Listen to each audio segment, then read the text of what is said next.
Alright, Nomad Isles is gonna be the next map we have between Abrams and Cash, and he's coming in here right now with a legendary account of Tiger, the only player to ever be able to have an account with 100 and 0. That was crazy back then. Yeah, exactly. But that was when he was really strong, when he was kind of winning everything, but he disappeared kind of, and now he's reappearing. How strong is he really currently though? That's the big question. He's back since 3 weeks maybe? That's not too much time to get in shape. Abrams on the other side, he's playing every single Jera Cup, as far as I know. So, yeah, but never made it to a semi-final or something. Only a quarter-final was to his name, I guess. Let's see, Cash won some Jera Cups. We all remember a final against Ente where he just stomped him 3-0. Cash, a 4-time Jera Cup winner. Will he make it? Last year, he dropped out in a legendary game against Foggy where he was beaten by Hippo Riders. That's when we saw that strategy for the first time in such an important match. Then he tried to qualify. Oh no, he didn't try to go via open qualifier, right? Yeah, he did. He lost to Rosenkill. Ah, exactly. Also a great story to tell back then. Now he's back. He wants to book the ticket to China again. He has the potential to show some greatness, but was the time enough for him? We're gonna see that. Abrams starting in yellow at the 6 o'clock position on Nomad Isles from Russia, the Undead, and from Russia as well. This is Cash as an orc in the upper right. And a little interesting side note here. We just saw the game of HLA, who obviously made it, as we were able to witness there. And HLA, when we met him at Gamescom, I asked him, who do you think are like some of the, good undead players across Europe that might be a little bit underrated or have a lot of potential to be very strong? And his pick was Abrams. Not Shaddai, not Lubber, not me, unfortunately. It was Abrams. He said, yeah, I think this guy has quite a bit of potential. He hasn't been able to translate this into any impressive victories. There were no Jera Cup semifinals or finals or anything like that. I don't know if he won one of those automated tournaments before, which, by the way, Happy won last week. Yeah, maybe he has a lot of potential. HLA believes in him, but so far he hasn't been able to show it. But winning against Cash, it may only be a best of one, but still would be very impressive. Yeah, Cash was the Undead Slayer back then. Really strong performances, great Blade Master control, nice army compositions. So he was maybe a little ahead of his time with his tier 3 strategies back then. Last year, I guess, or 1.5 years ago. But how familiar is he with this matchup now? Death Knight spawning, Blade Master spawning, Town Portal of course will be sold, traded for a Circlet. Of course, thanks to the Hawk he is revealed for, and now he knows that the Blade Master is coming. How aggressive is he gonna be? Usually players like, for example, Cooper, they are extremely aggressive. They don't care about their level 3 at all, sometimes not even the level 2. But this time it is not the Fast Fiend, it is the Ted build order, and this usually means the Orc would like to creep and the Undead would like to keep him from creeping. But there's lots and lots of creep camps to take across this map, so scouting is gonna be key for Abrams, and it's gonna be pretty tough for him to keep on having tabs on his opponent. Yeah, he's trying to kill this ghoul, not creeping at all. Next Windwalk is being used, but there is a coil ready to save this one. Will he use it though? Oh, double backstab, and I was talking about good Blade Master control. There you saw it. Yeah, he got tricked there, Abrams. That he was expecting the backstab, then the right click, the normal one, and then he would still have had the time for a coil, but Cash outsmarting him here. By the way, very fast tech by Abrams, without a shop.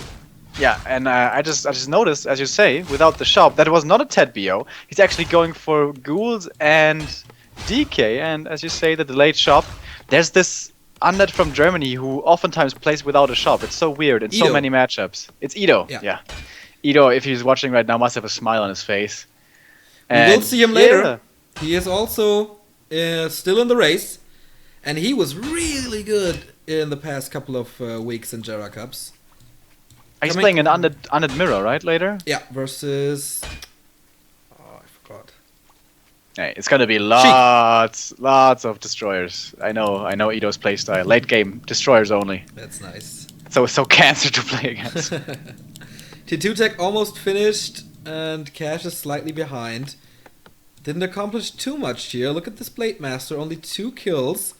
40 experience, that's not too much. Abrams only now starting to build Fiends. He has a nice little group of ghouls that will help him against the giant sea turtle here with the normal damage. And this goes on quite fast, but the Blade Master is hanging around, stealing Magpie, steals it! Very well done by Cash.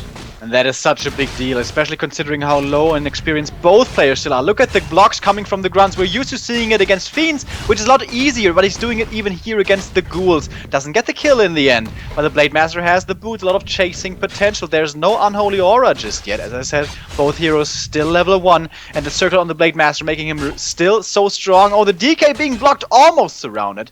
Not quite though, he's putting as much damage in as he can, however. He would really like to get a surround, but... Normal damage working greatly against heroes. That's why you get the grunt still against Night Elf with his talents, even though they fall quite fast. But this time it works against the Death Knight, and you know that, man. Without the aura, the HP regeneration is mediocre for the undead. There's no heal selves, no scroll of regeneration, nothing. And all of a sudden, Cash on a good way to tier 2. 3 Fiends though. Shadowhunter second, Beastery, Lich, and more Fiends for Abrams. No Slaughterhouse just yet. A player's forces are under Cash would love to get this Spider Crab as well, possibly with the Claws +9. But Abrams doesn't want to give it up. With the Frost Armor here, he should be in pretty good position to be in fighting shape. Oh, he gets a Ghoul for free. And he has 2 more Windwalks, and he's going for the DK. Mighty strikes with the sword. Alright, with the Frost Armor finally out, is he gonna be able to secure the Spider Crab? Forced to buying a Potion of Healing as well, since his DK was so low. And he knows, obviously, that the SH should be here right now. He knows the timings. Getting no Dust of Appearance. That is just a big mistake. He is really not supposed to give up the Spider Crab. It's level 5. That's 92 experience. And he gives it up. Oh, and he gets the item as well. Cash's Blade Master control is absolutely on point. 1 more backstep. He heals up his Death Knight. There's an Acolyte here, by the way. Does he? Oh, the surround. Does he have mana? He does have mana. Holy Christ. He has an Acolyte, yeah, and he has also the Sacrificial Skull. This is a tower push by Abrams. But the early game was great for Cash. I think he will be able to defend this. It's only a level 1 Shadowhunter though, but we see the first hex. The Blade Master is slowed. Death Knight once again low. No potion anymore for him. The surround possibility! Wow. That may have been GG right there if he gets the Blade Master. Alright. Cash sees this tower push coming from a million miles away. How does he react? He has the infrastructure standing, the Spirit Lodge and the Bestiary. He's a little bit supply stuck right now, which isn't the greatest. And here comes the Sacrificial Skull being used. But that's far away from the main, so the towers will only be able to reach the barracks and the shop maybe. The ghouls are coming for the Blade Master. He wants to get him down as fast as possible, but the grunts are doing an amazing job. First ghoul down. There's only 2 coils remaining. The Blade Master has a potion to himself. He has to keep his first hero alive for the damage. He's responding with a Wyvern. Abrams getting the first grunt here. Additional experience, always worth it. Lich in trouble. Hex. Here comes the coil, but will this be enough? No critical. Oh, there is critical strike actually. Needs to be lucky though. First or next Frost Armor. And also the Ring of Regen that he was able to steal coming in so handy right now. Saves the Walker as well in ethereal form. And now the Fiends fighting against the Grunts. So many Fiends, by the way. 5 Fiends. That's a lot of firepower. And the first Ziggurat finishes. The coil not enough to finish off the Spirit Walker. And here's the first Wind Rider. I'm sure there's no web. And he doesn't really want to be producing web right now. He wants more Fiends, but he's getting it. But the Lich in the meantime, the Hex will be enough for the kill. 1 more Chakram. Not enough. The Wind Rider might be getting in range. He's using the Speed Scroll. And yeah, that's it. Boom! Here comes the hit, and now the DK may be in trouble as well. Only level 1. So squishy, the backstab finishes the job. The monstrous Cash that we know from 1.5 years ago, he is showing off in full effect and is joining Orc Worker for the Horde. in the main qualifier. What a performance by Cash. I did not expect him to be that strong. Yeah, he was looking very, very solid, very strong, as you say, but Abrams making many mistakes, man. Not getting a dust, being fooled with so hard. Also, the opening was kind of weird. And yeah, perfect information gathering by Cash. He basically went aggressive after 3 minutes and never left, so he absolutely knew what was coming. Yeah, well played, but I don't know. HLA may call Abrams a very good undead, but I'm not so sure yet. We didn't see it here, that's for sure. And another Russian undead out. Let's take a look.